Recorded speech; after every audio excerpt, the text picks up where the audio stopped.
Support for this podcast comes from the Central Valley Journalism Collaborative, connecting communities with the resources, infrastructure, and networks to ensure a vibrant local free press. From KVPR in Fresno, this is Central Valley Daily. It's Monday, June 30th. I'm Elizabeth Arkalian.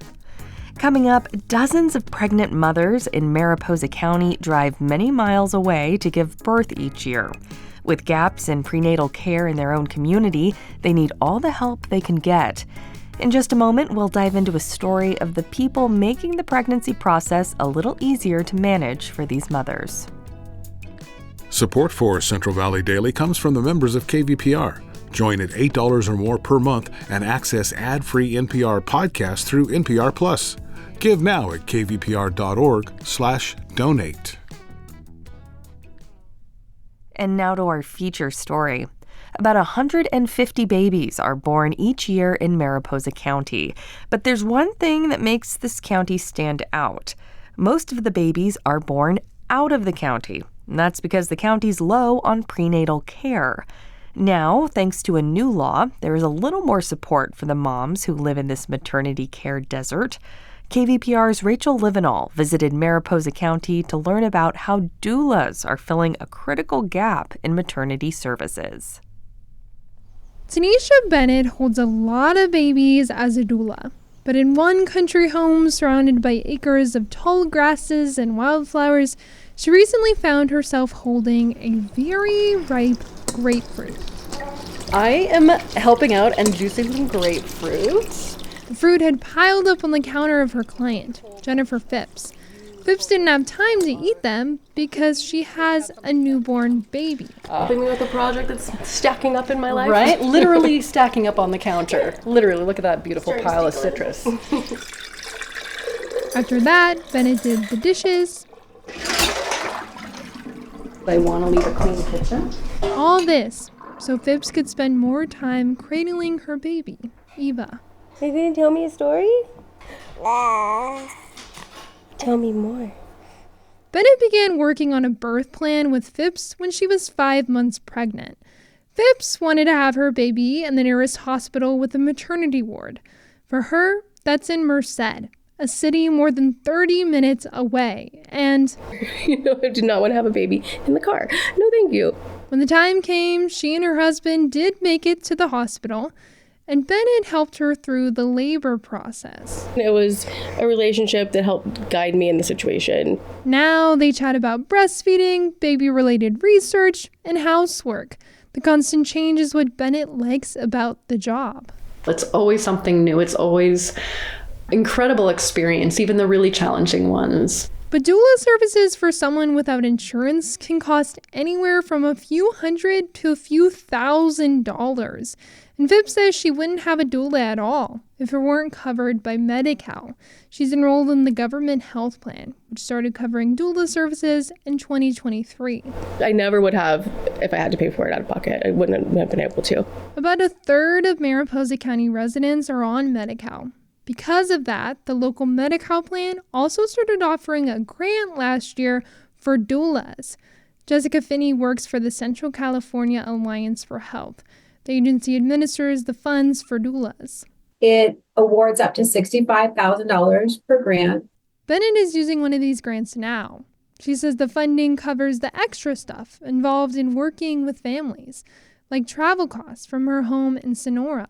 It's the research. It's, responding to texts from my clients many, many, many times a day that I'm not billing for. The extra money has helped her grow her business and expand the number of families she helps. Hi, good morning, sweetheart. Like Christopher Davis, Amber Kaywood, and their month-old baby, Estrella. Precious baby. Bennett helped them through labor, too. Kaywood says Bennett is more than a doula.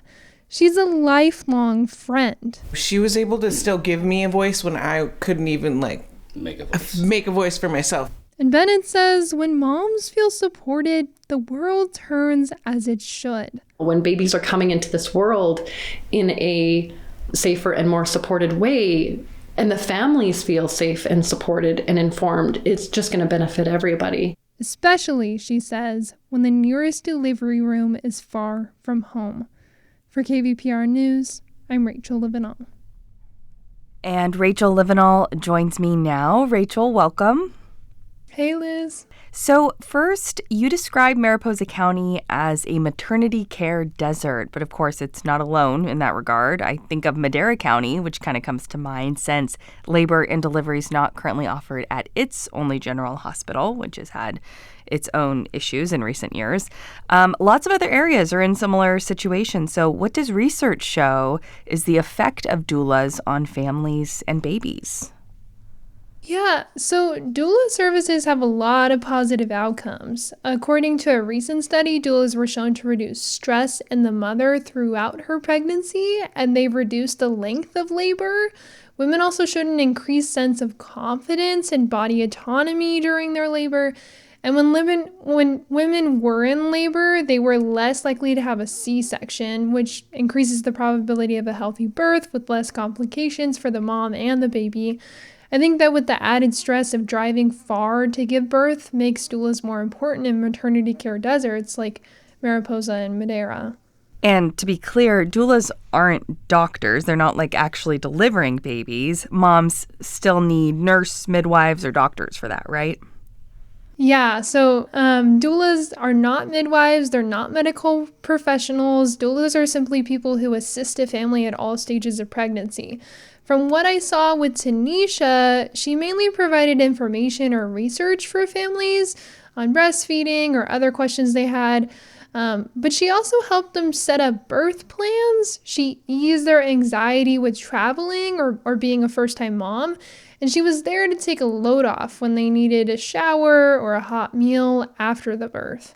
Do we know how common doulas are in general? I'm kind of curious to know what training they need or who tends to utilize doulas these days. Yeah, so really interesting. A study from 2018 showed about 9% of people in California use doulas. In that study, most were Latina or Black women. But in general, doulas are used by people with higher incomes, although in California that's changing because of Medi-Cal coverage offered right now. As for training, there really is no one way to certify yourself as a doula. Doulas can take trainings and gain certificates, but there is no agency or government body that certifies them as doulas. Many do certify themselves, though, and they can take workshops or trainings on anything from lactation to early childhood education or childbirth. So turning back to Mariposa County, how many births are affected by this maternity care desert each year, and where are those babies being born? Around 150 babies are born each year from a mother who lives in Mariposa, but almost all of them are born in a hospital. And the nearest hospitals with a maternity ward are in Merced and Sonora, which are both at least a half an hour drive away. So it's a lot to think about for an expecting family. And you found that home births have been increasing lately, right? I'm not sure why, but data shows births at home or in a freestanding birth center or in some other way than a hospital, they've been increasing in Mariposa. So in 2018, there were only 6 that occurred not at a hospital, but last year there were 14. Most of these births increased when the COVID-19 pandemic started too. Out of curiosity, where did you find that data? I found that data on the California Department of Health. They had where people were giving birth, and that's where Mariposa County residents were going. Interesting. So you mentioned Medi-Cal. They actually cover doulas right now, right? So there is a list of doula providers for each county on Medi-Cal's website. Every county in the San Joaquin Valley does have at least 5 doulas, which is pretty cool. Kern and Fresno counties had the most. Kern had 12 different doulas or businesses that provide doula services, and Fresno had 11. Okay. Anything else you'd like to add, Rachel? Yeah, I think it's interesting that people often say journalism is a job that requires a lot of long hours or flexibility because I think I learned that a doula's job is very similar, if not more unpredictable. Tanisha has many hours where she is not on the clock but still helping families. We know from the feature her job is also variable in the tasks she performs. When someone's birth date is approaching, she's ready to pick up and go for weeks at a time. And with the rural areas, she's driving a lot to get to her clients. I think being a doula is not for the faint of heart, even though it's so needed. KVPR's Rachel Livinal, thanks so much for this reporting. Thank you so much, Liz. And that's today's show. Today marks Central Valley Daily's 200th episode. To celebrate, we would love to hear directly from you, our listeners. So tell us what you value about Central Valley Daily, or even share a topic that you think is worth digging into in this show. Just email us at podcast@kvpr.org. Today's episode was produced by Crescencio Rodriguez Delgado and KVPR with support from the Central Valley Journalism Collaborative. I'm Elizabeth Arkalian. Find the latest local news anytime at kvpr.org. Planet Money helps you understand the economy. We find the people at the center of the story. Garbage in New York, that was like a controlled substance. We show you how money influences everything. Tell me what you like by telling me how you spend your money. And we dig until we get answers. I had a bad feeling you're going to bring that up. Planet Money finds out. All you have to do is listen. The Planet Money Podcast from NPR.